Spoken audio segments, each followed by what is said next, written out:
EU leaders have agreed to move Brexit talks onto the second phase but called for further clarity from the UK about the future relationship it wants. The first issue to be discussed, early next year, will be the details of an expected 2-year transition period after the UK's exit in March 2019. Talks on trade and security cooperation are set to follow in March. Theresa May hailed an important step on the road, but Germany's Angela Merkel said it would get even tougher.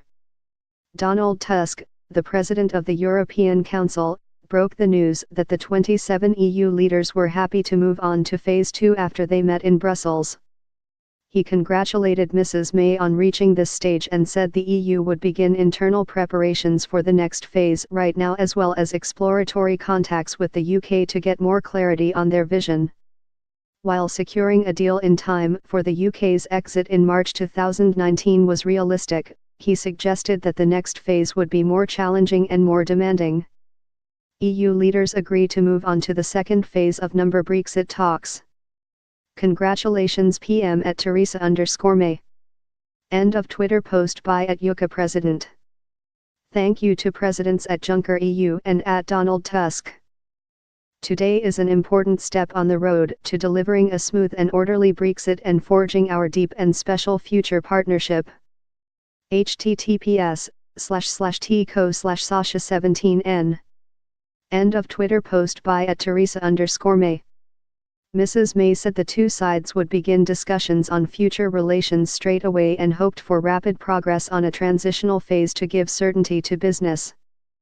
This is an important step on the road to delivering the smooth and orderly Brexit that people voted for in June 2016, she said. The UK and EU have shown what can be achieved with commitment and perseverance on both sides.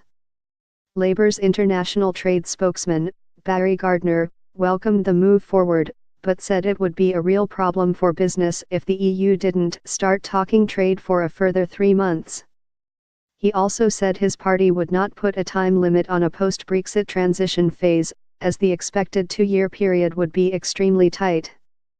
The EU has published its guidelines for Phase 2 of the negotiations, with discussions on future economic cooperation not likely to begin until March.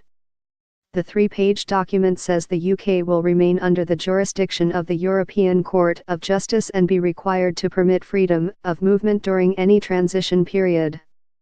And agreements on the Irish border, the so-called Divorce Bill and the rights of EU and UK citizens, agreed by Mrs. May last Friday, must be respected in full and translated faithfully into legal terms as quickly as possible. The document says, as the UK will continue to participate in the customs union and the single market during the transition, it will have to continue to comply with EU trade policy. While the EU is willing to engage in preliminary and preparatory discussions on trade as part of building a close partnership after the UK's departure, this means any formal agreement can only be finalised and concluded once the UK has become a third country.